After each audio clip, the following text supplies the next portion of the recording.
longer. Yeah. Yeah, she's don't go like you don't want to claim her now.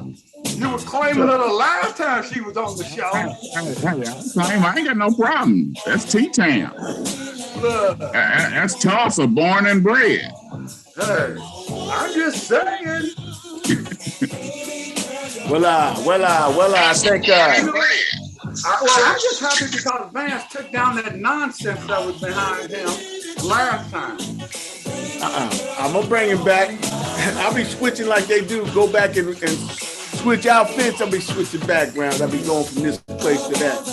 But tonight, y'all, we back, and you're in the room. And tonight's episode is Sports Talk, y'all. I gather my crew. Even though we missing one tonight, y'all, we want to give a shout out to my boy, Mr. Terry Rayford. Today is January 5th. It's they Founders Day. So all the noops out there, all K, Psi, Phi, Du Phi, all you Kappas. It's y'all's Founders Day, baby. Did you give up the Kappa handshake? Much love. I thought you did some kind of time when you did that to the news. Hold on. Let me break it down. And I definitely got to give a shout out to my theme music, Mr. Jammin' J. Lamont, y'all. And 2000. If Vance here with this theme music, we might have more time. There you go, haters. Ones that can't hold a note. And what somebody else finna say something because those ones that can't dance, got no rhythm.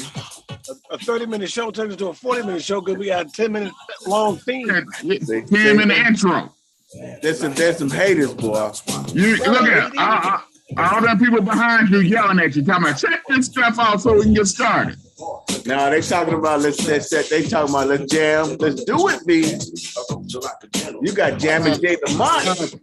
So Daria and Bella, please tell Vance to cut this song off.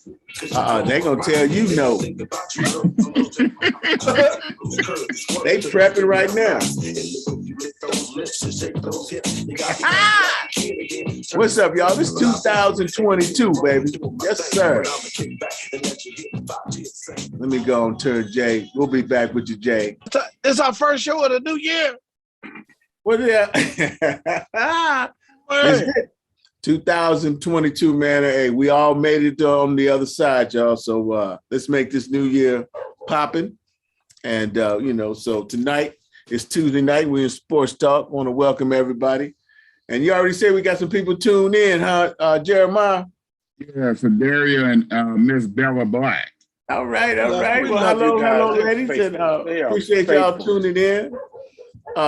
The Sports Talk on TAN TV, the African American Network, where we have a local feel with a global reach, y'all. Some good things gonna be coming this year, man. So stay tuned, baby. Stay tuned, man. And it's good for Black media. So Black media in large, and it's gonna be good, man. So let's share the love, let's share the knowledge, let's share the information, because we got some.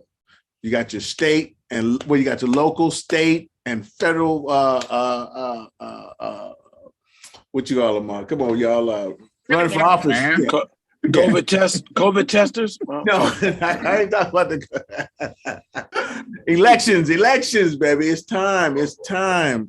I know, even here in San Antonio, man, we got some judges that are up for re-election, man, and we got to get behind these ladies, man, and we're gonna be doing some things on TAN, reaching out and letting people know who they are, and let's get that vote out, man. We got some new judges. All them judges put Black people in jail.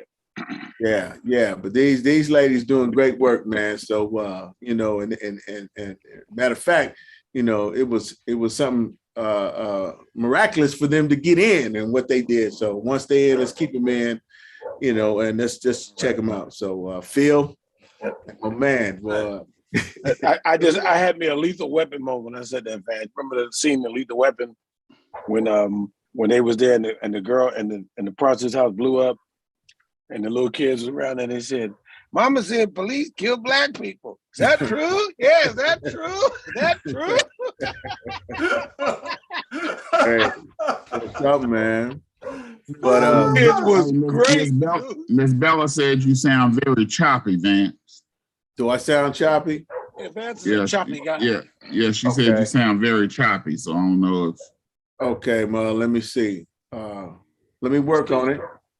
And I'll see. I'll pass it on. But right now, I want to introduce our crew and see how I'm sounding.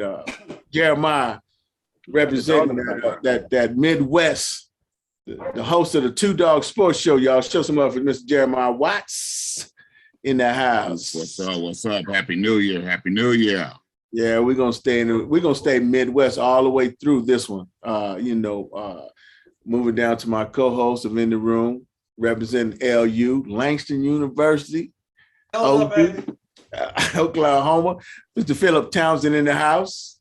And then, like I said, I would just stay in the Midwest and swing it on to our national touring comedian who attended Langston University for about 3 hours.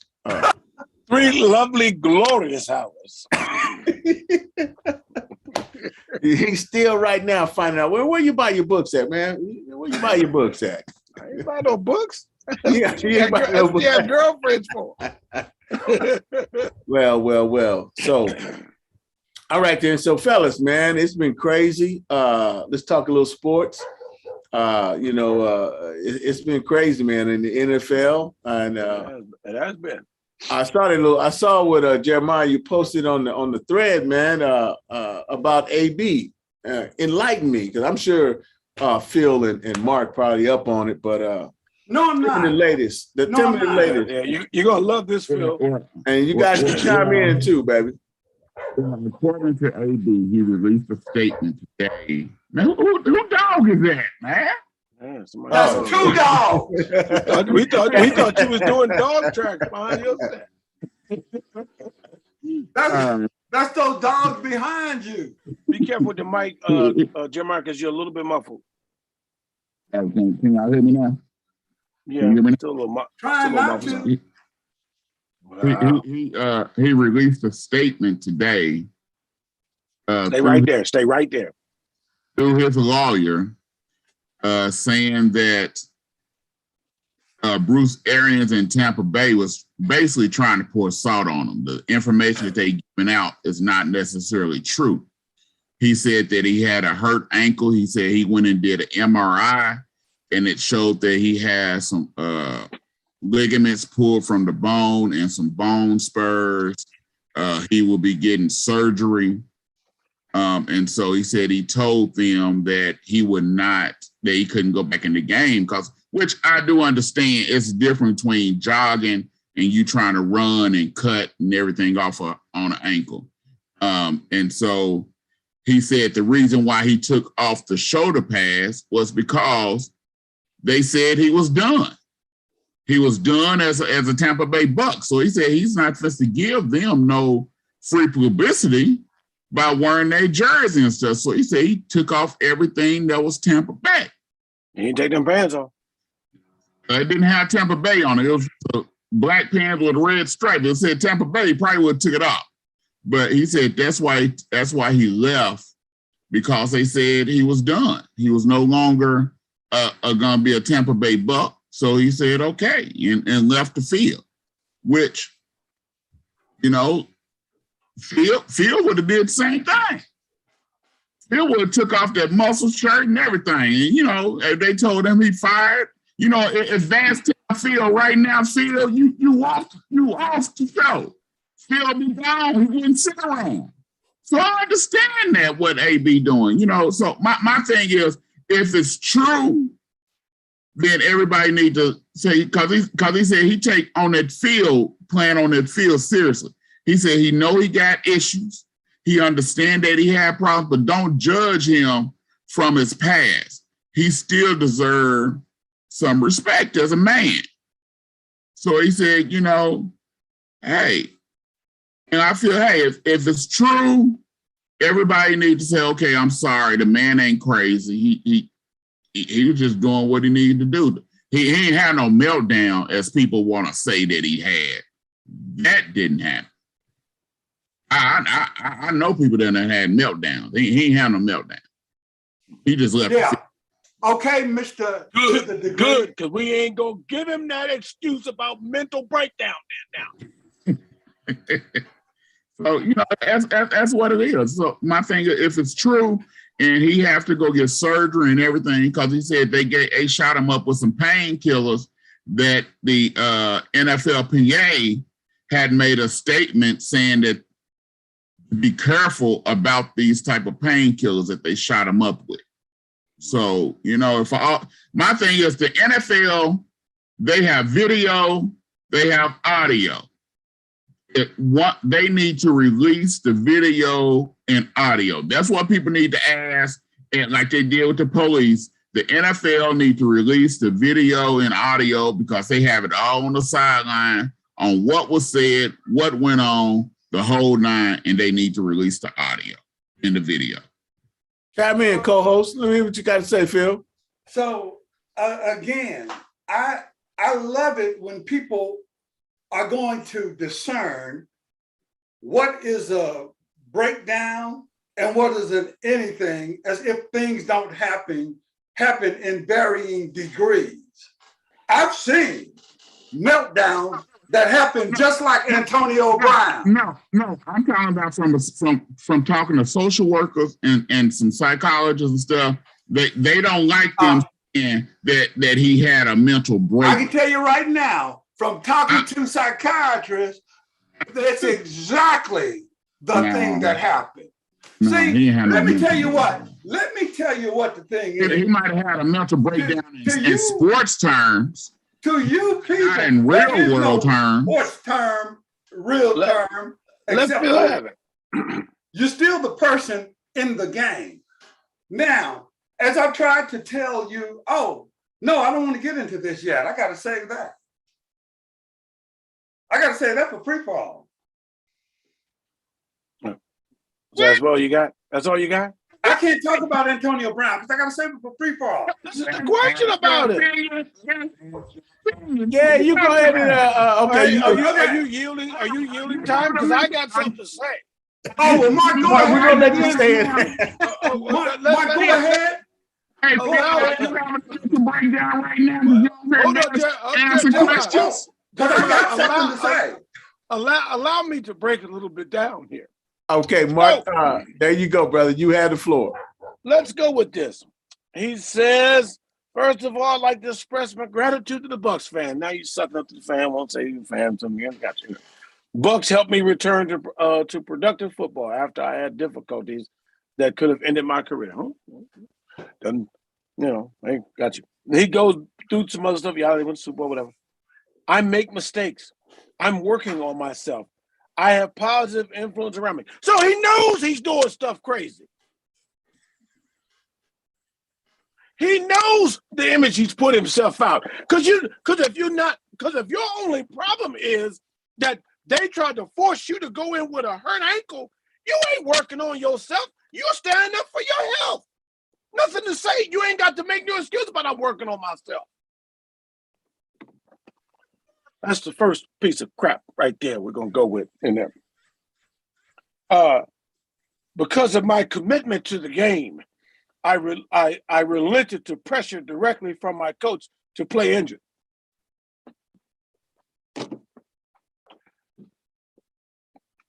Nobody saw him go to a damn trainer. He never went to a trainer. He wasn't sitting there. Nobody was talking to him. There's not one trainer that came and said, he's still having a problem with that ankle and it's really sore. Nobody said that. He sure didn't look like his ankle was sore when he was dancing and prancing over on the back when he was throwing his stuff around and kissing and waving goodbye. Mark, he said in the statement, he said there's a difference between what he was doing, jogging off the field, than him trying to pressure and run on that ankle and make cuts and stuff. He made that statement. He did say that in the statement. So he has a specific type of ankle injury that only hurts when you run. I've had that before. I have. I've had that ankle thing before. I got it. Yeah. Sure. And let's all put a sign up. Vance, you need to get a sign up, whomever. Get a sign up and let's put all across our foreheads. Boo boo the fool. Phil, he is crazy. He has mental issues. He don't have the mental issues that give me any bit of sympathy for him. He's an asshole. And that's a mental defect there. I was married to one. I know what they look like. Well, what if he end up have surgery, Mark? What if he's saying the ankle is true? If he has a lobotomy, then I believe he's working on himself. Hold on. No, I'm saying he said he had the MRI. He already did the MRI. The Tampa Bay Bucks will send him to the MRI. He's like, I already went to the same places that y'all tell. So what if he actually got to have this surgery, Mark? So wouldn't he be telling us? If he was that hurt, he would have sat his ass on the bench. Well, he said he was shot up with some painkillers, and he wanted to get out there. So he wanted to get out there for his team. Now, see, it's amazing to me, Jeremiah, that you can understand the varying degrees to a hurt ankle, but you can't understand the varying degrees to mental health. To a hurt brain. You seem to think that mental health can only present itself in one way. Mental health doesn't take a straight line path. It does not miss to the left or miss to the right. It encompasses your life. Whether it manifests in every area. What are you defending, Phil? Are you defending Antonio Brown or are you defending mental health? I'm defending mental health because you are talking about only mental health can only go a certain way. And that's it. And that all of I didn't say mental health can only go a certain way. Do I have to read what all the psychologists say? No, I didn't say mental health can only go a certain way. Do I have to read what all the psychologists say?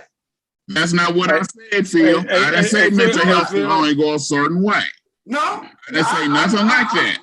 I'm not saying you putting words in my mouth now, Phil. I didn't say nothing like that. What I'm saying is here you are with this statement. And I'm going to pull it up. Before I pull it up, though, I will get back to this, what Mark said. If his ankle, if the juice had worn off and his ankle was hurting him so bad, I want to be able to do, because I got a profile for my ankles. I want to be able to do those jumping jacks that he was doing. He didn't just walk. He didn't skip. He did jumping jacks.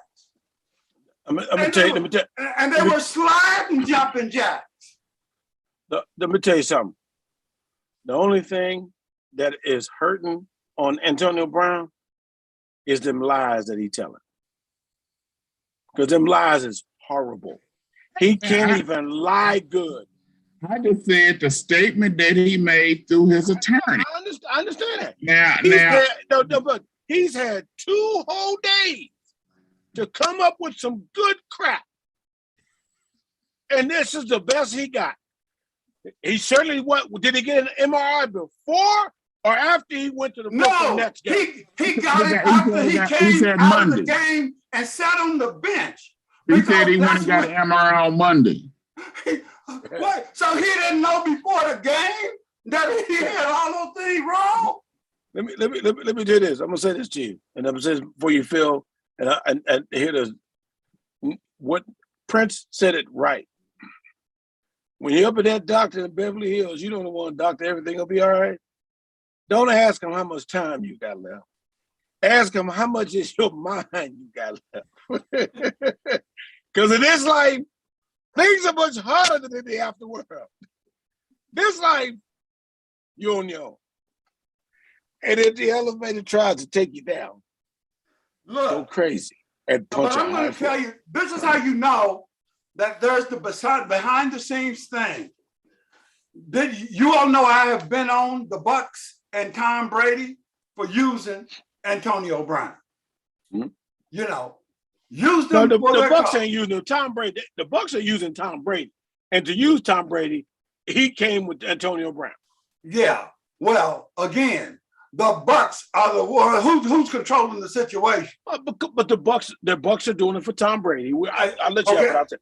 But Tom Brady stipulated, I want Antonio Brown, and to appease him, they went because they did not want Antonio Brown. That's exactly my point. But they took him. Yes, he wasn't gonna come work for free, and Tom wasn't gonna pay him. Look, they laden it with incentives. With Tom Brady's thing, and everything that he had to say about Antonio Brown, I was like, you should have had that guy down at the clinic, and you know it. Should have had him there. Don't but that's what they do. They use you and get rid of you. And the unfortunate thing for Antonio Brown is that he doesn't even know he's finished. Well, he said that he's going to have surgery and he's going to come back 100. He's going to come back 100% next year and ready to play. Yeah, he can go play with himself. Let me quote another lie. I didn't quit. I was cut. I didn't walk away from my brothers. I was thrown out. Oh, so what was Mike Evans and O.J. Howard saying to you? Leave? Or were they saying, don't do that, stay here? You walked out on your brothers. He is a liar. He's a conscious liar. And that's why I'm saying the NFL need to release the tape. They need to release the audio, the uncut version of the audio and tape. If they got to put it on HBO because it got a lot of cursing in it, whatever they need to do, they need to release the tape. He is. There is mental issues, and I get that. I'm gonna say that, Bill, and I'll say that with Jeremiah. But he's full of crap, and he can come here and try to spin it all he wants to because he got a few fools that are out there thinking, oh well, they doing him wrong, and he's got a few, so he's appeasing to them. But if you understand, look, if you're hurting, you can't go in. When's the last time you heard any coach say you can't go in, so you're off the team? That guy says I'm hurt, even if they think he's faking. They've never thrown a player off the field. Get out, you're cut now. They've never done that. He is lying. It might have gave Bruce Arians a reason. Bruce Arians didn't want to bring him back anyhow. So Bruce, they're not going to do. They're not going to get all that history on the sideline. But they're not going to get all that history on the sideline. You know what? Bruce Arians probably say, "I got you now." No, but even if he's talking about with a hurt ankle, the one thing AB had on his side that was always going to protect him was Tom Brady, and they weren't going to cross him. So the fact is that if he didn't want to play, he said my ankle's hurt. He could have stepped to Tom and said, Tom, man, you know I go out there, man. My ankle is messed up. I can't go out there. He would have said, you know what? He's hurt. They were he was mad because he said, oh, you throwing it to your boy. You throwing it to Gronk. You throwing it to your boy. You can see when Tom Brady looked at him and he talking to him, that was an exchange. We're like, dude, what is you tripping about? You know, I mean, I got to worry about this game, man. We down right now. And you worry about whether you will get your catches. And when they was coming in, wanted to get, because he knew he had those incentives. He knew he had those incentives. And he was very close to him. But I tell everybody. He'd have been better off if he'd have tried to say they just hold him down not to get his incentives. Tom Brady was going to make sure that he made those incentives. Exactly. He was throwing the ball to him. He's done it in the past when he was in New England, where he made sure other athletes that was receivers made their incentives. So him thinking that he wasn't make his incentives, that's crazy right there. If you understood the Tom Brady that you played for, your quarterback, he was gonna make sure he forced him the ball. He's retarded. He's an a-hole, and that's a mental defect. We got that, but go ahead. Hey, let's put this on the shelf, and we'll come back to it maybe in the Yeah, we're gonna put it on the shelf. because I got a letter already coming out to Jeremiah from the American Psychologists and American Psychiatric Associations, where he said, and I repeat, people saying he had a mental or nervous breakdown, any psychologist would disagree with those accusations. I can go get 10 right now just by blowing my nose. That'll tell you that ain't a true statement. Okay. All right, we move it on. Save it for free. Hey, that right there. Let's take a break. Save it for free. Hey, you guys, if you just tune in to TAN TV, the African American Network, where we have a local feel and a global reach, and you see we how are hot right now. Boy, how spirited it get, man. I love it, man. I love it. Feeling his nonsense again. I don't even like the topic. But hold on. Real quick, Vance. Because, you pick winners. What's your impression of your winning team that you're picking? The team? Hey, man, sometimes there's one bad apple, but it don't spoil the whole bunch. Okay? Even coming in with a great comeback, man. They still, they regrouped and won the game.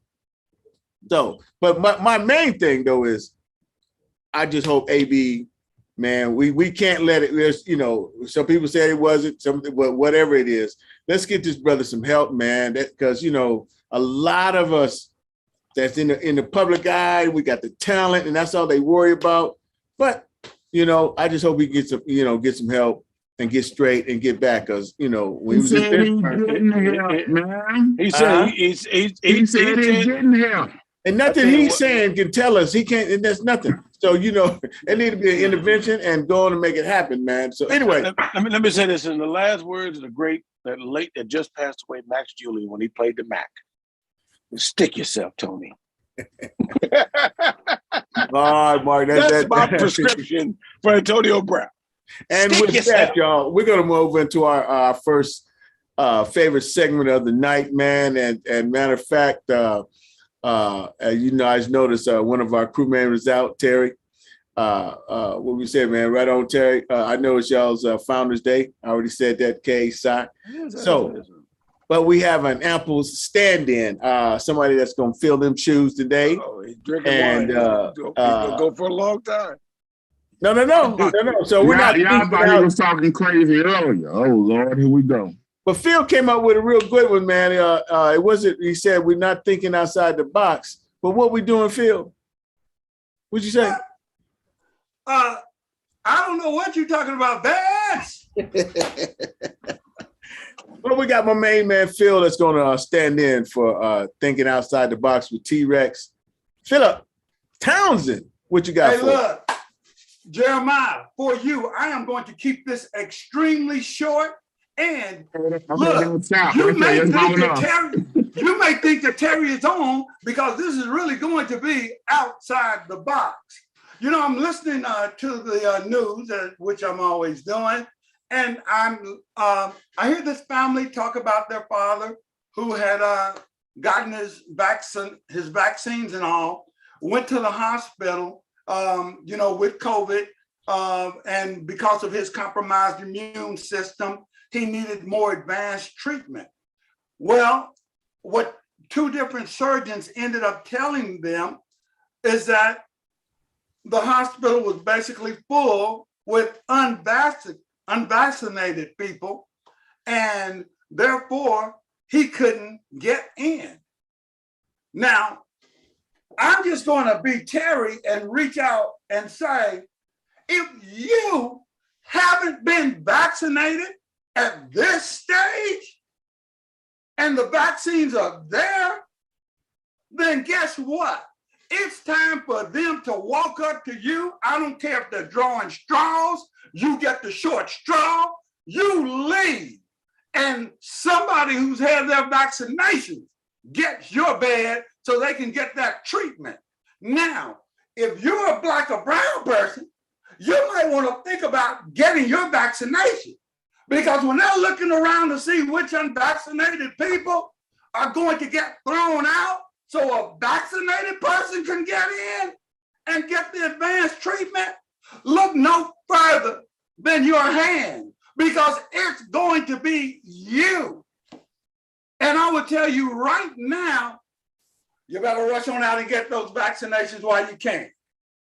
Because I am telling you, they will start implementing what I'm talking about because I'm thinking outside the box like T-Rex, and they will end up throwing all of you unvaccinated people out of the hospital and getting those vaccinated people in to get the treatment. That's just something to think about. Something I might want to push in politics. That was almost like Arsenio Hall moment there, Phil. It's something to make you say, Didn't he say he's gonna be short like Terry? Didn't he say he's gonna be brief like Terry? Yeah, but that was that information. If he was talking about the Cowboys, yeah, be brief as be beef. That was brief for him. About our lives and what's going on. That was a minute. I appreciate it. That was a field brief.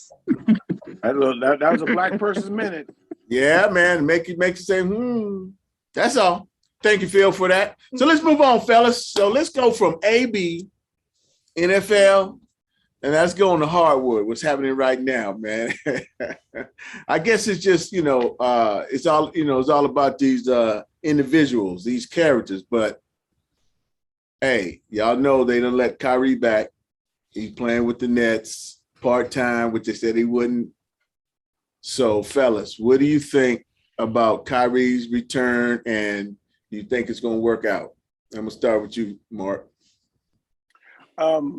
They should really take a page off of Antonio Brown, because that fool is just as screwed up as the other one. You understand? He gonna walk off the court on them. It's going to happen. It's gonna happen. That's why Antonio Brown was at the Nets game, hanging with Kyrie. I mean, everybody gets on about with Kyrie. Nobody's tripping about, okay, whether it's COVID status, his situation is because of where New York is and other places you can't go to. I get it.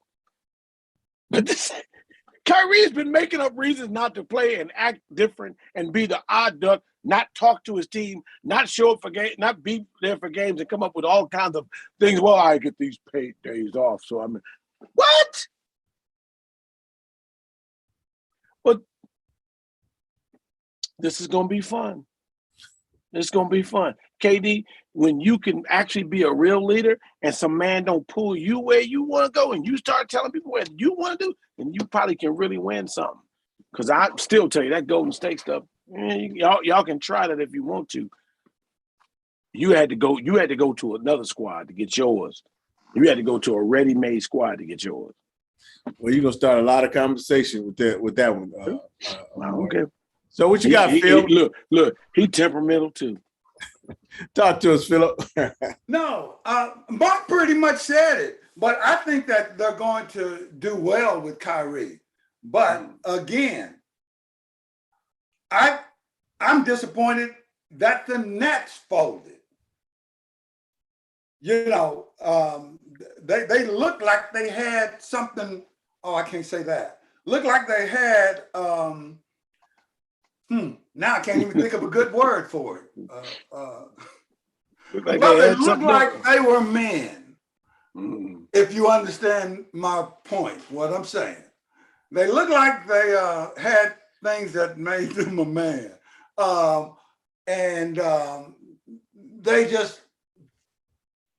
It just went by the wayside. Again, I have no respect for the way that they did that. Kyrie should not be playing, in my opinion, until he does what he's supposed to do in order to play. I mean, I'm going with what the Nets had in place, not this new stuff. So I'm not making up something when I say he shouldn't play until he does what the Nets had in place, because that's why he wasn't playing. Gotcha. What do you say, Jeremiah? Well, tonight he played 32 minutes, had 22 points. Mhm. He was off first half. Second half, he started heating up. He didn't do nothing first half. But my thing is, I agree with everybody else. The Nets caved, which I said that about 2 or 3 weeks ago when they said he was coming back. They caved. And now Kyrie holds all the cards. And you basically can't really tell him nothing or what to do. I thought the NBA had protocols that if you wasn't vaccinated or if you're sitting on the bench, you got to wear a mask. Well, you know this joker ain't vaccinated. And he's sitting there with no mask on the bench, talking in everybody's face, laughing in everybody's face, right?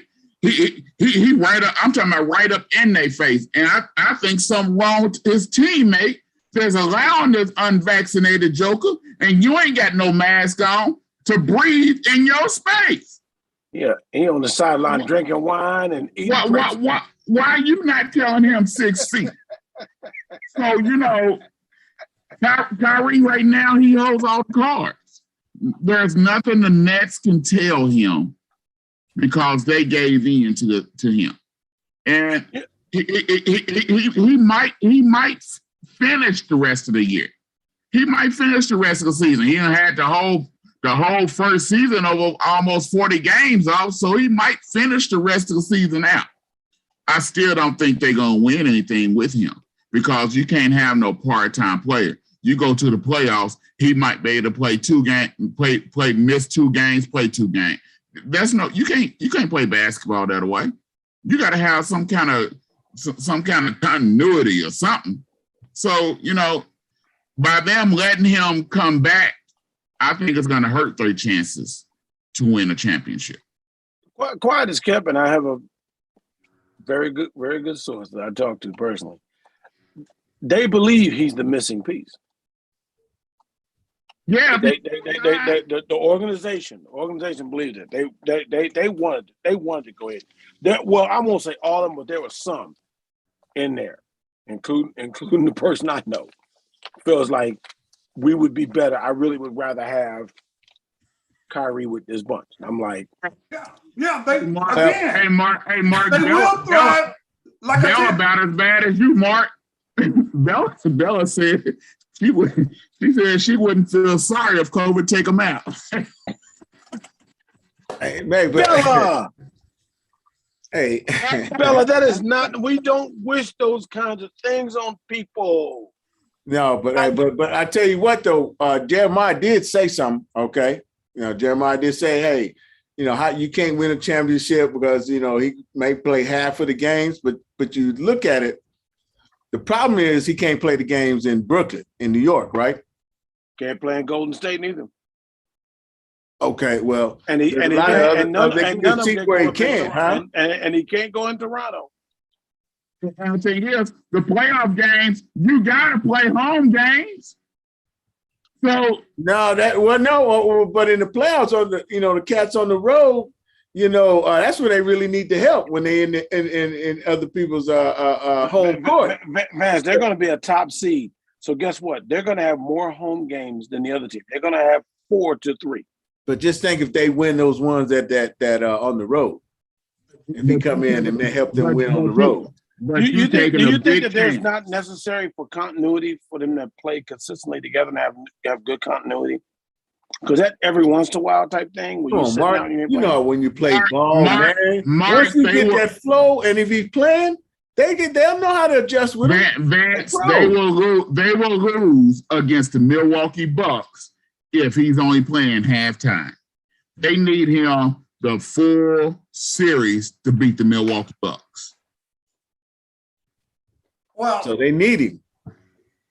So it don't matter. So they need him. If that team with all those players are missing him, then tells me quite a bit about Kevin Durant. Yeah. Okay. Yeah. Okay. Again. I see, Vance, I'm going to align with you in that they play a ton of time without Kyrie.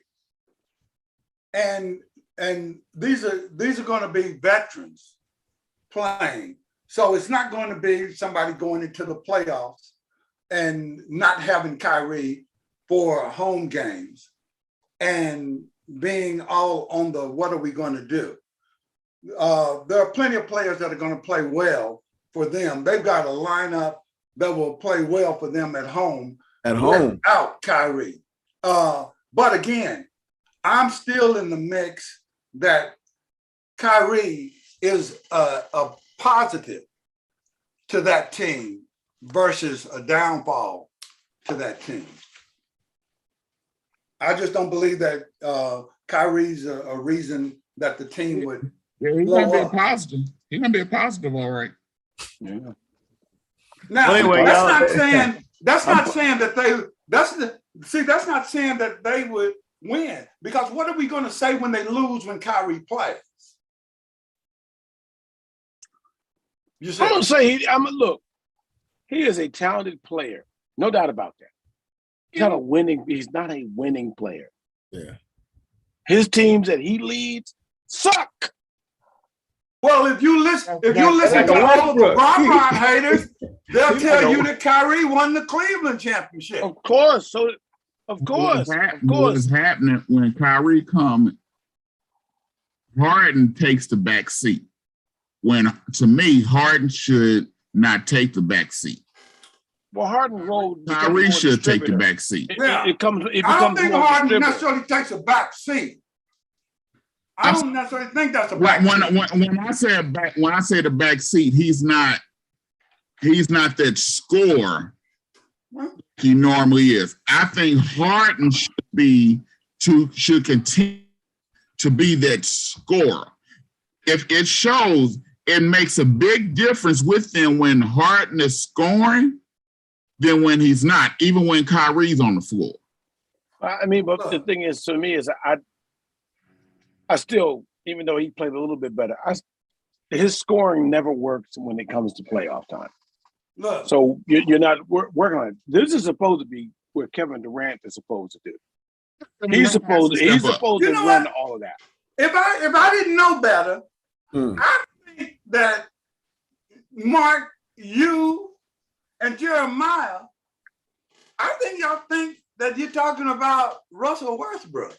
I'm almost the same players. No. But hey, Kyrie is that alpha that come in. He's a point guard that he takes over. He just takes control.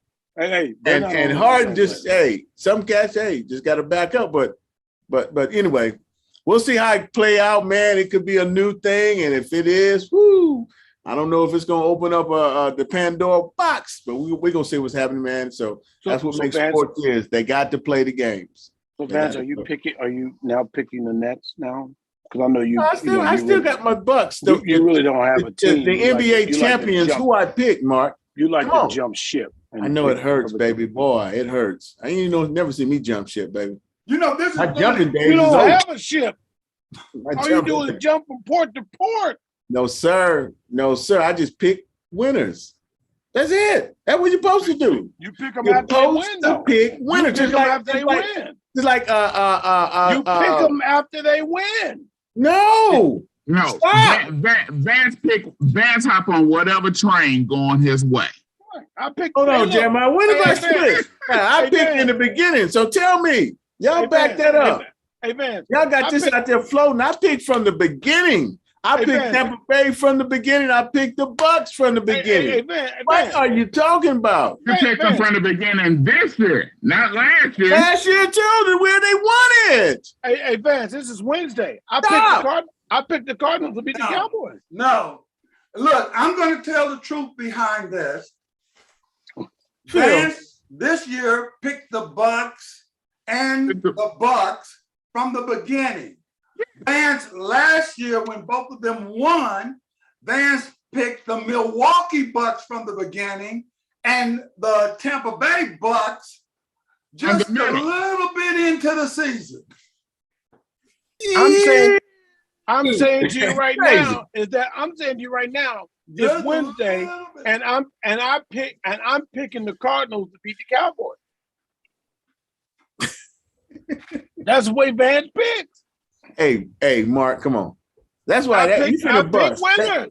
Your cranium finna explode. I'm still a Cowboys fan, but I picked the Cardinals are gonna beat the Cowboys. Your cranium is about to explode with that nonsense, man. But hey, all right, let me transition with that though, man. I just have to transition, y'all. Hey, y'all just tune in to TAN TV, the African American Network, where we have a local feel with a global reach, y'all. Tune in when you say you transitioning. We got sports talk. We got sports talk happening. And guys, hey, you see, we having a great time, man. We had 2 great questions. I do want to give a shout out to a main man, Larry Williams, walking into 2022. Sent us. He had a couple comments. We'll get Larry on, man. We're gonna get Larry on the show, man, to bring him in one night. So appreciate it, man. Larry hangs in, man. He always hangs in. So I'm gonna check it out. Transition right on to our second favorite segment of the night. It's a segment that's coming out of Tulsa, Oklahoma, hosted by the 2 Dogs Sports Talk, Mr. Jeremiah Watts. Jeremiah, what's that doggone minute about tonight, brother? All right. Here we go. My dog, the doggone minute. And, you know, I was going to talk about the jacked up transfer portal inside the NCAA.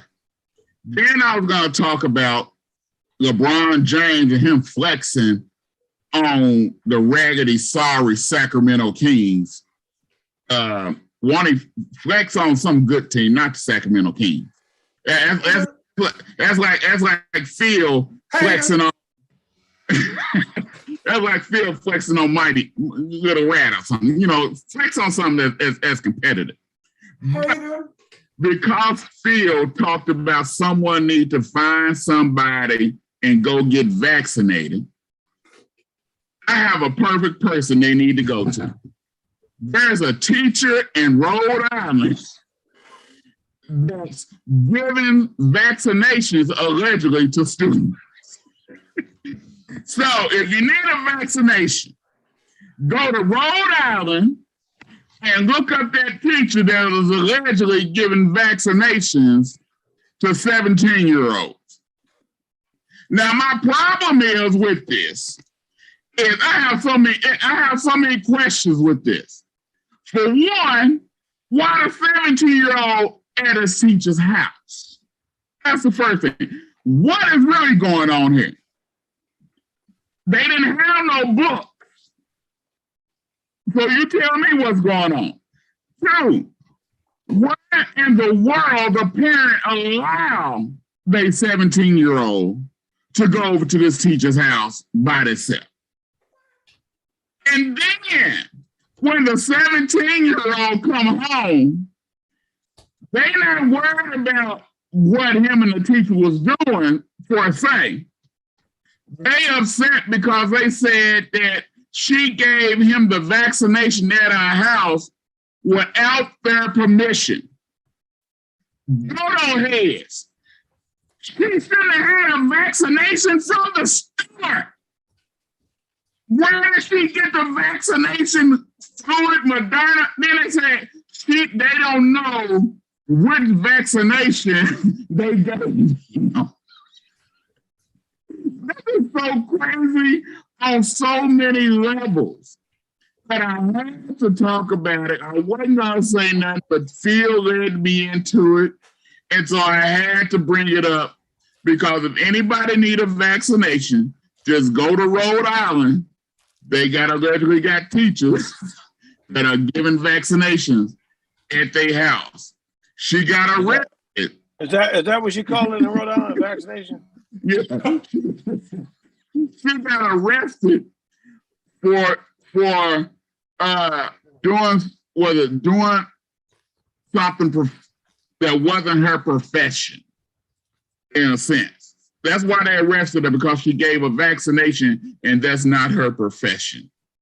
Well, it's going to be interesting when she said, that wasn't any type of vaccine. That was just some distilled water. I'm just trying to figure out what's really going on here. Because to me, there's something more than just a vaccination going on. Stop it. You know, when you were 17, 15, you were at your teacher's house. Yeah, right. Man, look at here. Right. I wish I would have been at my teacher's house. Look, the last thing she'd be going to jail for was a vaccination. So just a doggone minute. Rhode Island, what are y'all doing down there with y'all teachers? Like I said, if you need a vaccination and you don't want to go to the clinic, just make a trip to Rhode Island. They allegedly got teachers down there handing them out at their house. Wow. Wow. Just something about hand. You said something about hand, right? Well, thank you for that. Just a doggone minute, Jeremiah. So, fellas, let's move on, man. Let's keep talking about. Let's go back to the NFL. I want to bring up my favorite team now. Yeah, Mark said they my favorite. Yeah, look at my favorite team. DC. What they have on there? DC for life. So your boys is in second. Had the second seed until get it right. They showed up. They had the second seed. Is that right? Is that right?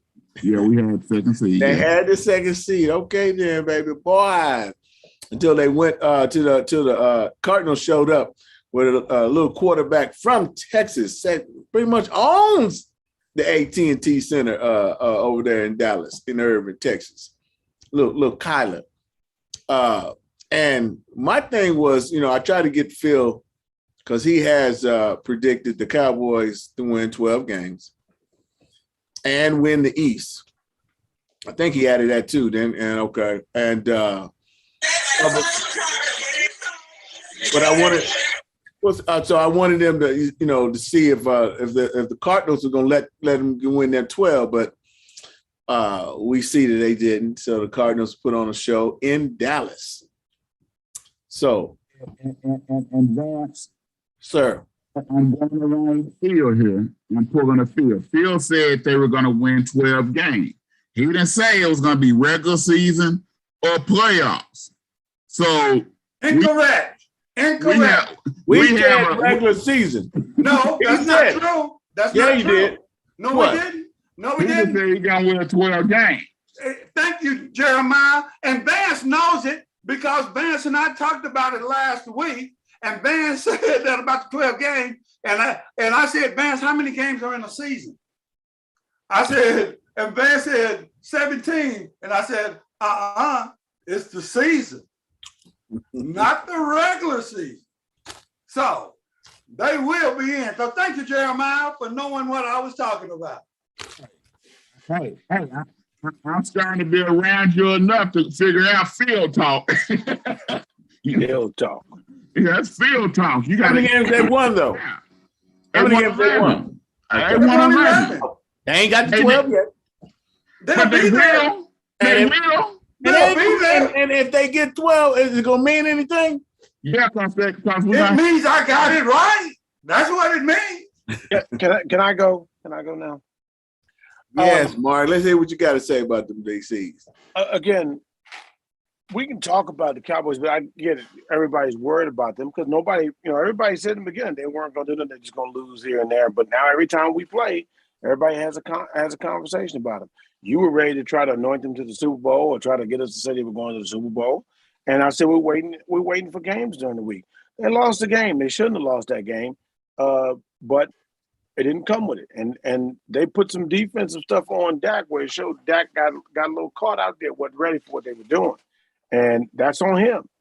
And he's going to and hopefully he learns from that because they disguised the defenses on him and he was very confused. But the biggest problem that we have, and I said this to Jeremiah as a Cowboys fan, it's not even really Dak. It's not the receivers. It's not even really the running backs. It's that offensive line, dude. They're not. It's not a great offensive line. They're not firing off the ball. And at this point, there's times I can see where there are some penalties, but there's a point now where we got a reputation where they're ready to throw the flag on. You know, there's a couple of points in that game where we had a chance to probably steal momentum, and the drive was killed by some penalties. One or two of them were good. A couple of them were like, really? Because I seen y'all let that go on the other side. And so our offensive line is definitely really the weak point that's hurting us. So, Mark, I also can say fold up ain't helping us none. Who? Fold up. That's Mike McCartney, because all he do is sit there with that playbook, play chart or whatever, folded up in front of his. I'm not tripping about that. I'm not tripping about the timeout that he called earlier. No, I'm not. It's not the timeout he called earlier. It's the ones that he called when he let the clock run down for 20 seconds and then called a timeout when they made the first down. They had to. Then the decision was trying to get them to stop on third. So I understand. I wasn't sure on the thought, but I realized, okay, you got to look at either way. And I would even go back on that. I would even go back to that point with that fumble.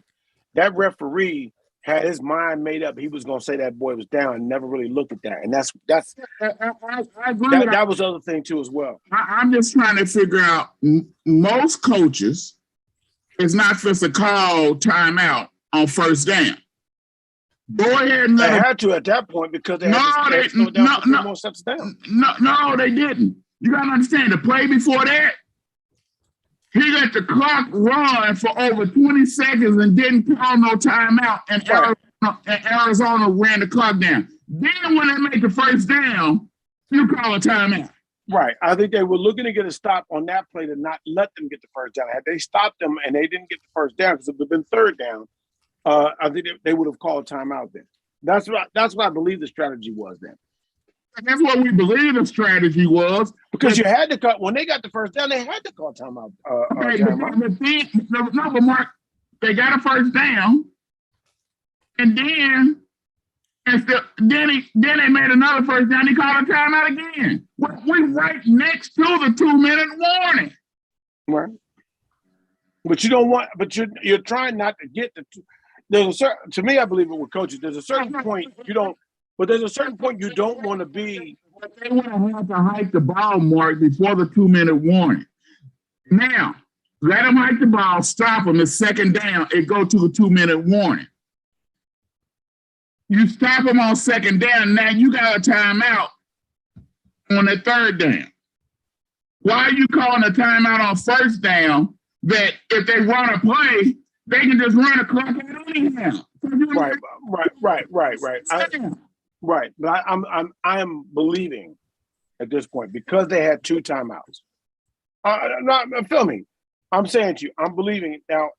And I'm not saying whether it's right or wrong. I'm looking at what they did and saying, now I'm thinking their philosophy. They had 2 timeouts on, and you got 2-minute warning. So now you're either trying to get the ball back with maybe a timeout, or at least if you burn both timeouts, you do it before the 2-minute warning. So you got that one. So now it's like, I'm going to give the defense a chance to see if they set us up in the position for a 3 and out. And if they can set us up with a quick position to be in a 3 and out, then we'll call timeout. After second down, we'll call timeout for the third down and set up what we're going to do to hopefully get them into a punting situation and possibly have a timeout and or be on the north side of a 2-minute warning. And when that didn't work, they had a problem with that, Mark. I don't have a problem with that. But my thing is, don't use your timeout on first down. Clearly, they had no choice at that point. Clearly, what we have here is Mark was the coach with the headsets on during the game, and Jeremiah is the backseat quarterback after the game. You see, because Mark is giving the good strategy play during the game and what would have folded. Jeremiah is looking in hindsight and calling it then. He didn't call that during the game, like Mark is calling it during the game. Jeremiah's going to wait until after they mess up, because he's a hater. No, I didn't have a problem. But my thing is him calling a timeout on first down right after they made we understand My thing is, McCarthy is not a good time manager. That's what I said. It doesn't matter. You're going to create something on McCarthy because you just hate him. Yeah, I hate them. At this point, every little thing that goes wrong, everything that goes wrong now is going to look bad on McCarthy Thomas because of what he's done before. So his track record has been crappy. I'm saying to you is that I believe that they went for what they could to see if they could get the ball back quickly with at least a timeout or two and a 2-minute warning. Once that was blown, they had to use their timeout to preserve time. Hopefully that they would stop them and say, okay, we're going to either go in this with maybe the 2-minute warning or right after the 2-minute warning, and then hopefully we can still get some good field position out of it. That was it. You also could use that same strategy, Mark, without calling that timeout on first down. You still could have used that same strategy because you still would have had the 2-minute warning. You still would have had time before the 2 minutes. Let them go ahead and run that play. Let them go ahead and run that first down play. But it's about conserving the time. Timeouts. You still got 2 timeouts. Let them go ahead and run that first play, stop them, then call a timeout. Now you got the 2-minute warning plus another timeout to call on fourth down. Well, hey, look, let me explain to you. Again, it's not really, fellas, it's not going to change the outcome of the game. No, it's not. It's not.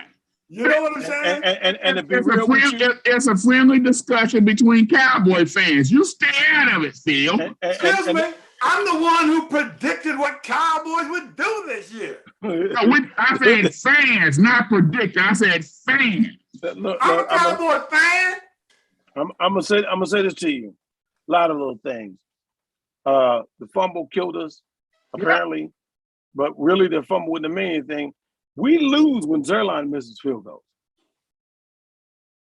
And you know, we lose some games when he misses a field goal. We got to run the ball more. We got to run the ball. They are running the ball. They got to block. They got to open holes for them. But Mark, you can't run the ball 6 times. They won't block for them. There's no holes there. They don't need running on first down or second down. We're gonna lose yards.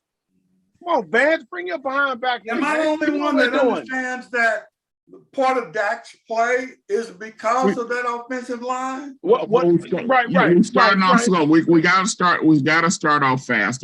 What they did start doing, though. I'm sorry, Jeremiah. What they did start doing a little bit, which was successful, is they started doing the RPOs, and Dak ran the ball a little bit. Yeah, and he ran it safely.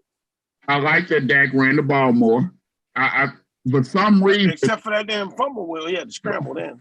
For some reason, when we play good teams, we start slow. And everybody, when we play these bad teams, we jump on them, and everybody wants. The week before, when we beat up on Washington, I said, okay, but I want to wait and see what we do against Arizona. Not these Rudy boots. I want to see what we do against a good team. I also have my theories. No excuse, but when it comes to the NFL, and you look at Arizona was more hungry for a win than we were. They lost 4 games straight, and I've seen them many times in the NFL. The team that needs to win the most usually comes in with a different perspective. Mark, we should have been hungry too. We was at the number 2. No, I mean I got you. We were fighting for a number 1 seed. Right, but there's a different type of hungry between a person that hasn't eaten sirloin to a person that ain't eaten at all. See, now I'm in a quandary this weekend because Dallas plays the Eagles. I'm glad the Eagles are in the playoffs. Dallas are they in? Or are they just? Yeah, they're in. Dallas plays the Eagles. Now I need Dallas to win 12 games because they could get to the first round of the playoffs and lose. But I don't want them to beat my Oklahoma quarterback. So I have a problem. Win or lose, it's not going to change any other positions except that San Francisco. See, I don't want, but I want Dallas to get that 12th victory more than I'm for Jalen Hurts getting a win this week, though. Jalen, is he really an Oklahoma quarterback? Yes, he is. He ran there because he couldn't cut it at Bama. Yeah. Stop it. After Tua came in. And took it. He used the transfer portal and went to OU. Ain't my fault he got He used the transfer portal as a graduate player and went to OU. That's where he made his market. If he would have stayed at Alabama, I don't care what nobody say. If Jalen Hurts would have stayed at Alabama, he would not have been picked up by the Philadelphia Eagles where he was picked up at. Not in the second round. He might have got picked up in the fifth round. Him going to OU raised his stock. Raise the stock. That's what Boomer does. Boomer. But it really showed what kind of person he is. The whole time showed what kind of person Hurts is, man. Yeah. Good dude. Yeah. Yeah. Stuck by it. Yeah. So good it hurts. It's caring for Okay, you. so let's stop that hurts, y'all. You guys tune in to TAN TV, the African American Network, where we're at a local field with the global reach, man. And we just got through talking about them Cowboys. And we'll see. Who's that guy at the bottom of the screen talking? Huh? Who's that guy at the bottom of the screen talking? At the bottom of the screen? Oh, that's Vance. We hadn't seen anything with Tan up there all night. Well, you know, I'm in and out, baby boy. I had to produce. You know, I had to get we're gonna have a special guest for the free for all. So I'm gonna see, you know, I had to do some behind the scenes producing real quick, man. So y'all did okay with me. I know y'all missed me, but we've been free falling all night. Yeah, man. Hey, this is one of these things, man. This is good when we're gonna let it all out and you know, let the people know. So it's good to get this one out. So with that, let's keep it going then. You know, let's move into our third favorite segment of the night. Here's the segment what we call Mark's Rant. Mark, what you ranting about tonight, bro? I'm gonna stick with Braun and them. They did something very smart last night. Did any of y'all watch the game? A little bit.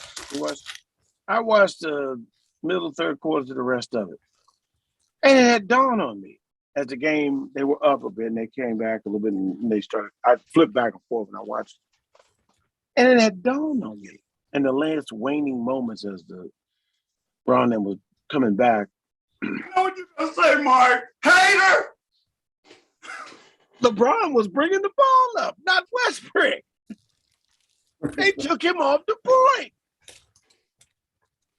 They took him off the point. He ran up the court. He didn't even look for the ball. He didn't put his hands out for it after each time.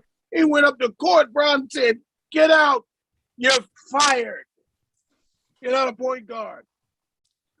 Is that why he didn't have any turnovers? That must be part of it. The fact is that down that point, he ran the point. Malik Monk, my son keeps hitting me up with everything Malik Monk does. Act like Malik Monk been doing this. Right now, he's having the best year of his career. And I'm happy for him, young man. It's fine, great. But he's vibing very well with Braun. And you could see where Monk can make moves. Even Taylor Horton Tucker made a nice move. They could pass it to Westbrook and he could score off that. And so at that point, because you could tell if it would have gone down to the waning moments and they would have had to try to come back against Sacramento and Russ was running the point, them turnovers would have been, he'd have had 10 turnovers just in that fourth quarter. So, you know, I think slowly but surely, even though everybody wants to hear Braun just say, get rid of, off with his head. Basically, he just said, look, man, just give me the ball, Russ, man. I'll make you look good. Just give me the ball. They had a conversation, Mark. Oh, yeah, I know they did. Conversation behind closed doors. He said, come on, man. We can't do this no more, man. That's all there is to it. You don't know what you can do. You it's like he's just guessing. Let me see if I can hit a three. Maybe I can hit a three. No. Or just deciding, like, maybe I got to spot my, oh, no, I can't drive it. The defense is there. I'm like, he acts like he doesn't know when he can go to the hole. Well, hey, LeBron just told me, hey, man, we supposed to give you the position where you're supposed to be, which was the 2 guard. So at the end of this, I'm going to say this, guys, real quick, because I know a certain person that keeps flipping on and off. I want to hit it. Braun is still the best player in the world, man. I said it. He's still the best Changed player. my He's mind still the about best player. It ain't Giannis. It ain't KD. It's LeBron. Let me say it right. At 37. 37. 37. You understand? 37. 37. He's got a bunch of ragtag bums. I looked at Carmelo Anthony coming in. He looked like he was high as hell. Carmelo was doing it. He looked like he was high as hell when he came on that. He looked like he's smoking on the sideline. I'm telling you. Vance, I'm sorry, man. No, man. You put all these little sports up here. Carmelo was good. Brown's still the best player in the league, man. Yeah, I mean, there's no doubt about that. You know, it's like I always tell people, this stuff about where, you know, like KD's the leading scorer. You know, one of the analysts the other, you know, and it's funny because LeBron's been injured, so he hasn't played enough games to legitimately, if he played enough games, he'd be the second leading scorer in the league right now. And as someone said, one of the famed analysts said last week, I want you to understand, LeBron James is the best offensive player in the league right now. Crazy, huh? But, you know, I'm not here to talk about LeBron being the best player anywhere. I'm just saying he's better than Jordan. Scottie Pippen better than Jordan. Scottie Pippen went for... Don't do that. Yeah, don't do Phil, that. don't start that. Don't start that. Don't do that with Scottie. Well, Don't do that with Scottie. With that, y'all, I think I'm gonna bring in our special guest, and we're gonna slide right into the free for all, man. That's Phil is determined to show you mental issues are real, Jeremiah. Man loved it when I say Scottie Pippen better than Jordan. Yeah, well, hey, that's why we moved on in, man, and because that started a free for all right there. That kind of nonsense. But before we do that started us back to call somebody to get a stretcher for Phil. He's having a stroke. Hey, look, I can prove it. Okay. But right now, man, let's as we slide into free for all. What's up, guys? Give a shout out to my man Larry Williams. What's up, man? What's up, Larry? How y'all doing? Y'all been going at it tonight, man. Y'all live tonight for real. Nah. Still ignorant stuff that we be saying. Jeremiah spouting all that nonsense. But so Larry, man, you've been sitting back and watching, man. Anything you wanted to shout out or mention or comment on, and we're gonna just jump right in because I know Phil got free fall ready to go. He's been holding it. So, but we'll give you first opportunity. If now, then we'll huh? Oh man, I you know, it's everybody I know. You saying what you want to say, but everybody got mixed emotion. I'm more like Jeremiah, not with the excuses. Just the brother need help. I mean, we're talking about AV now. He needs help. No, Larry, that's me, not Jeremiah. But Jeremiah came to the end of his statement when he said, man, the guy said he's hurt, but he does need help. Everybody said it. You know, but Jeremiah talking about injuries. I'm talking mental health. Jeremiah's the one on the backside on mental health. No, I said he needs help, but he also injured too. If the man's injured, he's injured. Yeah, I know that. But Jeremiah don't care about mental health. Yeah. That's me that cares about the mental health. Yeah. That's important. That's the most important. Damn that ankle. Definitely. You didn't hear Phil show his mental health. You know, like somebody sent me something in the email today that takes me back, you know, kind of the way they say, if you feel you're a decent person and you were raised right, you would kind of want to raise your kids the way you were raised, right? So I saw this thing today with Coach Tubby Smith was saying, you know, even with the portal in basketball, he said, what you're doing is you're really enabling and teaching kids how to quit, how to run from adversity. That's what you're doing, because all these kids quick say, oh, you know, coach didn't play me as many minutes as I want, so I want to go to this school, I want to go to that school. when I was playing, had I called home and told my dad I wanted to transfer, he said, "Hey, are the people still giving you a scholarship? They still feeding you? They still giving you a place to sleep? Coach ain't hitting you or nothing, is he? So then, unless you ready to go to the Army or something, because your bed is no longer in this house. You don't have a bed in this house. So in other words, they're teaching you how to deal with life. Life is going to throw curveballs. They're going to throw sliders. They're going to throw fastballs. Those shoulder pads, everything. But you got to be willing and able to navigate yourself through life. And you can't keep running because this is going to set you back, and you'll be 50 years old before you're stable. So that's. But Larry. Tubby Smith gave us something, didn't he, Vance? But I'm just saying that what I was just gonna say is, because I know what you're saying, Larry. But because we had to, man, and sometimes you was in a situation where that coach was killing your career, man. It's killing your career. So now, if you got a exit to where and just like everybody was saying, just like they're talking about what's the quarterback Seattle, Russell Wilson. Yeah, Russell need a change. Sometimes you need a change. So I understand that, but he fulfilled his obligation in his contract. I want a part of this conversation. He fulfilled.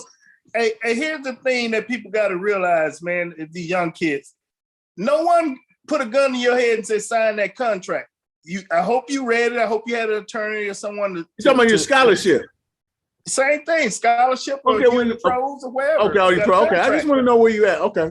Just whatever you are, there's a contract. But I want to stick with Tubby Smith and college.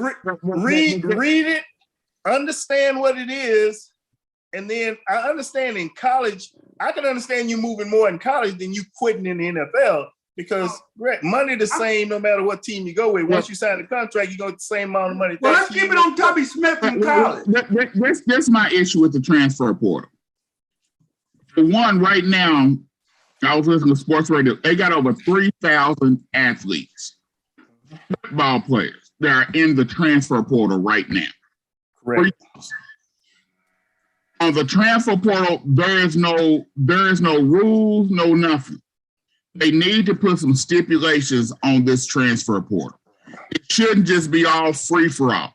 I believe that if your coach leaves, you should be allowed to transfer portal. If you're a graduate student and you want to go play after you have fulfilled your 4 years or whatever, you should be allowed. You shouldn't be allowed to jump in a transfer portal today, out tomorrow, and then jump in the next week. You can jump in and out that transfer portal in the middle of a season. You can go into that transfer portal and quit. There's no regulations. You can't do it every year, Jeremiah. Yes, you can. Yes, you can. Yes, you can. There is no stip. You can go into the transfer portal every year. But the kicker is, if you want to get back out and go back to the team that you came from, they do not have to give you your scholarship back. So you're risking your scholarship, but you can get in that transfer portal every year and you don't have to sit out. Jeremiah, so let me get this right. You think that somebody, unless their coach leaves, they should have to stay at the school they're at. You can set up and your coach could love you. He doesn't even have to be the killer that Vance is talking about. That does happen. He doesn't even have to be that coach. They got a 5-star guy that they bring in that you know good and well they're giving him that position. You say, okay, cool. I set back a year. And guess what they do? They bring another one in. And you can go, you know what ends up happening? You ain't doing nothing but riding pine your whole time. Right. Your time, the reason you go to college and do that right now you have starters that is guaranteed to start the next year, that is entering the transfer portal. And guess what? then guess what? They're entering that transfer portal because there is something there that they aren't liking. Right now, right now, and they aren't liking it. Right now, I don't enter the transfer portal because of NIL money. It's because of the money. They going where they can get the most money. Not everybody, because everybody ain't gonna get. Everybody ain't gonna get. I didn't say everybody. I said a lot of them. You said they are. Okay, it's kind of hard to put stipulation on anything right now because we're in an era with this virus, man, that really is unknown. No one knows how to maneuver through it. I mean, so that's hurting. But I had no problem with kids transferring from a school. Let's say a coach is killing his dream. Okay, transfer, but you still got to sit out. You know, that was the rules. If you're going from D1 to D1, you got to sit out. You go D2 or JUCO, you can play again. And I have no problem with that process. That I think that why you gotta have to sit out though? Can't they play now? Why you gotta sit out? No, you have to sit out if you go D1 to D1. That was the rule. That was the rule. No, I know you're saying that's a rule, but right now there is no rule. That rule don't exist. That's what I'm saying. Right now that rule that's what I'm doesn't saying. exist. What I'm saying is we are in unusual times with this corona. But the reason I don't like the portal is because the kids that are graduating from high school, they get caught in the shuffle. A 3-star that really had an opportunity to play don't get that opportunity because coach gave a scholarship to somebody who just wanted to change schools. Now that other school didn't have time to really look at this kid that's coming out of high school because they thought they had their own player already. And you have that happening, Larry. I was just reading about that the other day. Where North Texas is not a big school. They're not a big school, but they were saying that right now they're not looking at any high school player. Everybody they get is coming out of the portal, transfer portal. Yes. Can I add to that? Everybody coming out of high school. If you ain't that great, you ain't playing anyway. But Mark has a college student. Speak, Mark. Well, I would say to the whole thing with I won't say there's anything wrong with the transfer portal. The problem is the people that were abusing the transfer portal. And it starts a long ways because really what happens is these parents have turned into agents.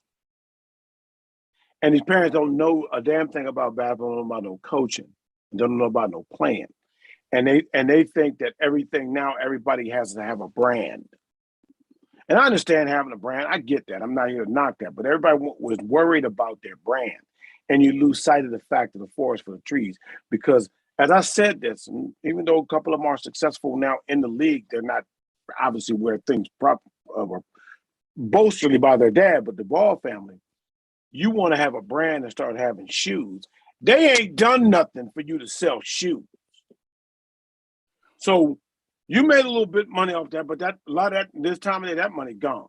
I don't care what they didn't make no money for how shoe sales go. I'm using an example. But with this transfer portal, you've seen everybody and their mama, they figure this is a tool to say, if the coach don't like me. I know kids are transferring, they're not just transferring because of coaching, but they're transferring because I'm only averaging 18 points and I can go here so I can average 25.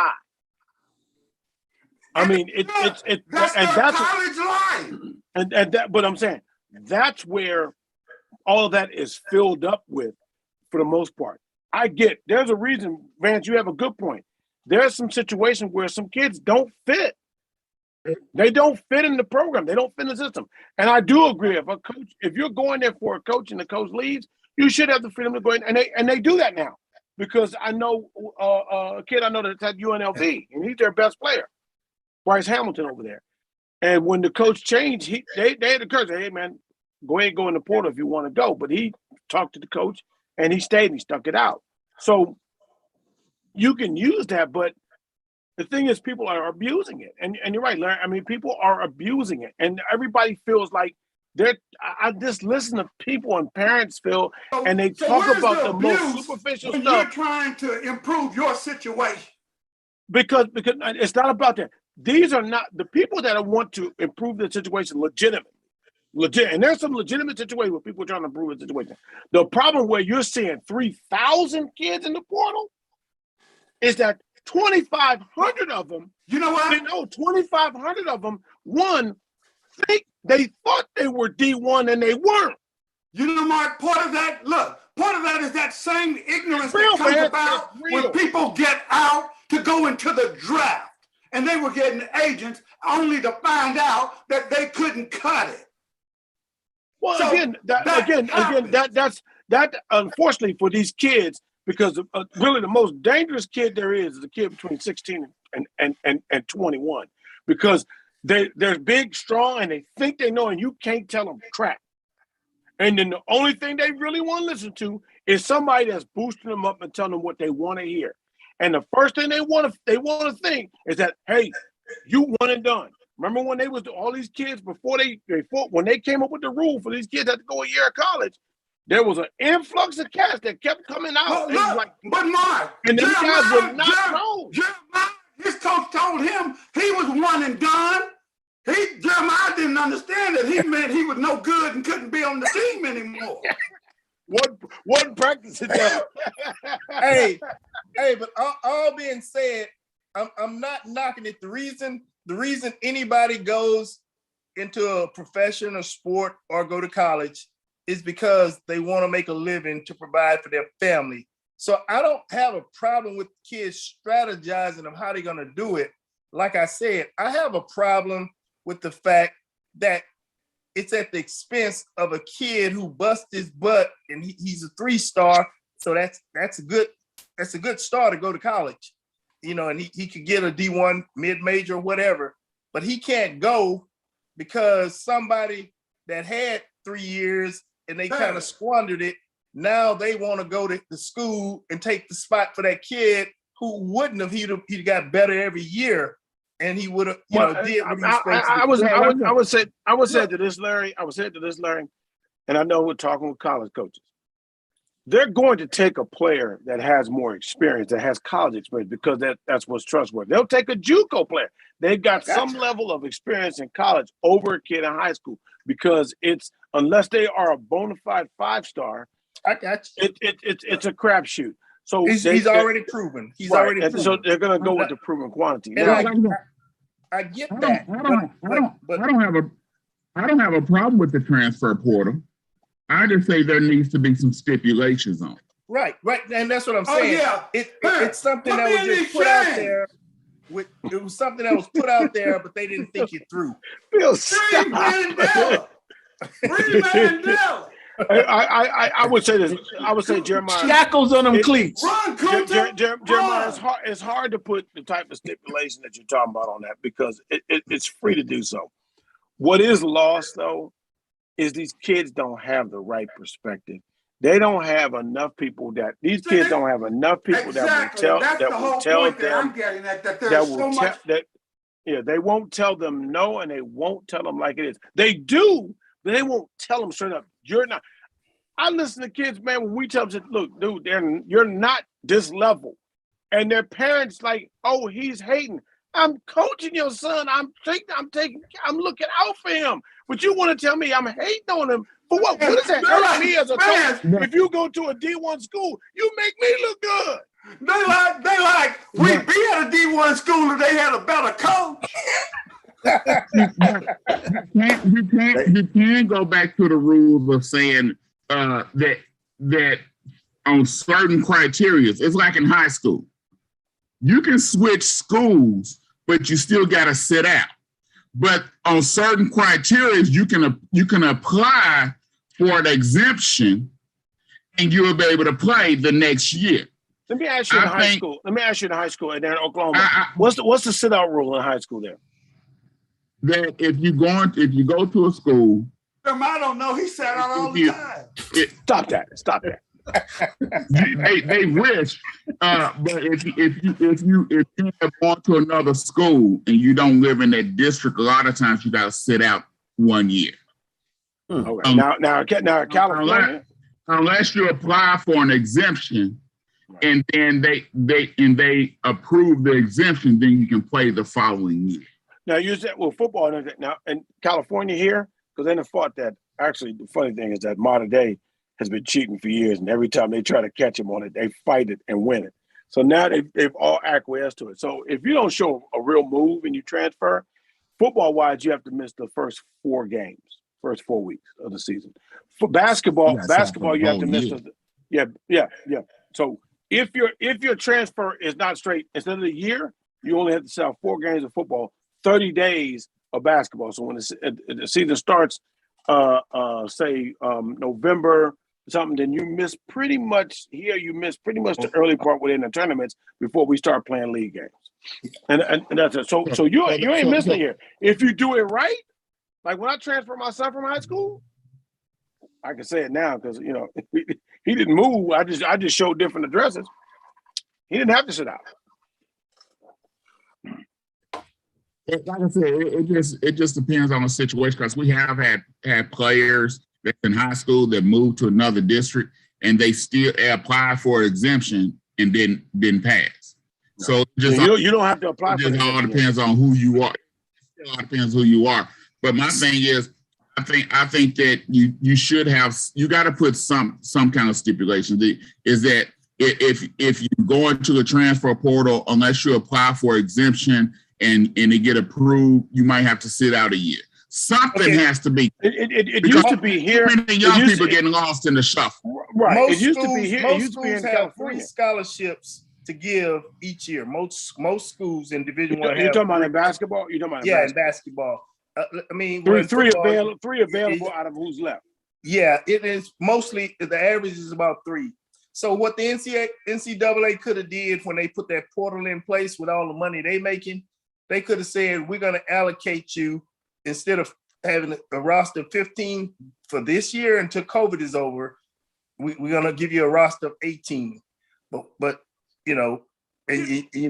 coaches have to start managing who's going to graduate at what time, who's going to do that, because in 3 years or whatever, you're going to have to go back to the 15. This is what I'm taking. But hold on. Here's the sad part about that, honestly. The big name kids that's transferring, they already know where they're going. They've already talked to those coaches. Do not think that they haven't. Okay. So the foolish one is those kids that think they can jump the transfer portal, and then they also end up being bounce backs to a JUCO, or they end up going from Division I to NAIA or Division II, or they sit at home. I'm sorry. It's like the player that decommitted from UCLA, the quarterback, and decommitted from UCLA, and now he's at OU. He didn't just come to OU, just for nothing. He didn't UCLA to come to OU, think he's supposed to sit the bench. No, Snoops was talking to him. Look, he's a grad student, and he's going to have his offensive coordinator that was with him at his previous school. No. The offensive coordinator that OU has came from Ole Miss. No, but Leedy was there with him at UCF before. Leedy was with him at UCF before Leedy went to Ole Miss. Hey, Jeremiah, I know you graduated from OU, but don't you talk about the Sooners to Phil. You understand me? What I'm saying is, you have like y'all said, the players know where they're going, and they know whether they're gonna start or what. They already know that when they get there. Okay, but here's part of my thing. Is that we're talking about sports, right? We're talking about basketball, football, and all. And what do? People try out for teams. And plenty of people sitting on the sidelines didn't make the teams. We're talking and some about of them were thinking we mighty good. Phil. We're talking about the ones that can't get a scholarship because you don't have any more scholarships to offer. If they're good enough, guess what? They'll find the money. If they're good enough, they will get on a team. They'll find the money. 3,000 students and 3,000 players in that transfer portal. That's just crazy. If they're in the transfer portal, that means they will guess what? Somewhere. Really? Transfer? You got to be coming from somewhere to transfer. We understand that, Phil. But I'm saying, when you throw it out there, it's like these people are just meandering around, lost in a portal. There's a vacuum that's consumed them. No. I actually feel some of them they have. And the worst one is football, because the fact is the worst one has been football, because the thing is that there's a lot of kids there in football, Phil, that they've gone in the transfer portal and you ain't seen them no more. But guess what, Mark? Guess what? If they were worked, if they were good enough, you see them again. Well, see, again, that's why, and this is where I try to tell you that these kids, this is why I try to tell you. The dice. No, but that's why I try to tell you, these kids ain't rolling dice.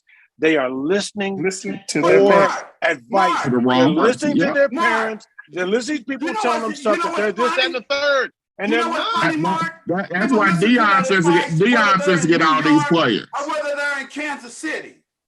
Say it again, they're still listening to bad advice. It doesn't matter. Right. You're right. Advice travels with them. Deion does have a school players, because all of them that they can't go back to their other team, they going down there to Jackson State. Look. These parents, these parents have gotten so crazy with this stuff. I'm telling you, I know a kid. He went to Duke. He started out at Duke. He transferred 3 or 4 times. Okay, I won't miss now. I know his dad. I've seen him be a good player. His dad told Mike Krzyzewski, "You just don't get it." Okay, this black fool told Mike Krzyzewski, "You don't get it." Are you kidding me? They don't even realize Krzyzewski. I'm gonna say this to you. I know we're about to retire. Vance, believe me when I tell you, Krzyzewski is the devil incarnate. Everybody knows that. And you sit there and tell that man something, you don't get it. Hey, that boy lucky he still got to finish playing college ball.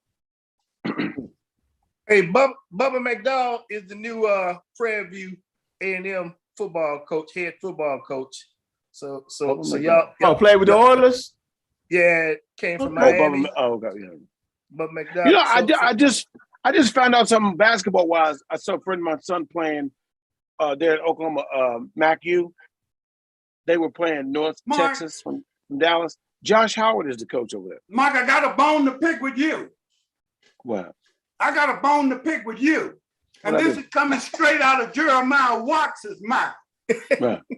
Because Jeremiah, as a competitor, would tell you, you're going to set up and say your son has the 3rd toughest schedule in NAIA. Why isn't he having the 1st and the toughest woman? I don't know. The competitor in him should have wanted to go to where the toughest schedule was. Not the 3rd toughest. I'm afraid Phil has had some of what AB has had. Yeah, Phil is drinking something. I keep telling y'all, it's something else besides wine up in that glass. I don't know what. Well, with that, y'all, man, hey, fellas, hey, I think we had a great night, man. We've been on here. I let y'all go at our first show of 2022. So I let y'all go, man, and it was some great conversation. Larry, want to thank you for joining in once again, so brother. You let us go. You was in here too. All right, Larry. You was a great contributor. You contribute, man. We appreciate it, and we'll be talking, Larry. You know, I'm glad y'all let me come in, man. Them brothers was fired up tonight. I was enjoying it, man. Well, Larry, next time I'm gonna hope that we can have Jeremiah not put so much nonsense out there for you. Wow. Hey, Vance, hey, Phil. I told people where they can go get a vaccine at, if they can. Hey, Larry. Yeah. Phil and Jeremiah is gonna argue about what came first, the O or the U.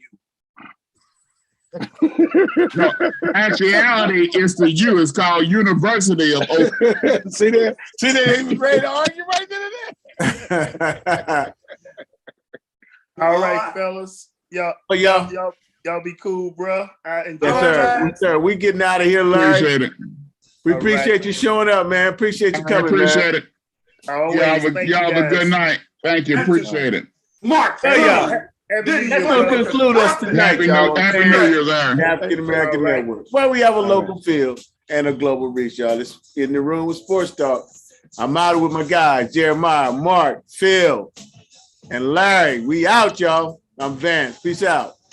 Terry, we'll see you next week. Hey, We on. We still on. Hey, Mark, how's the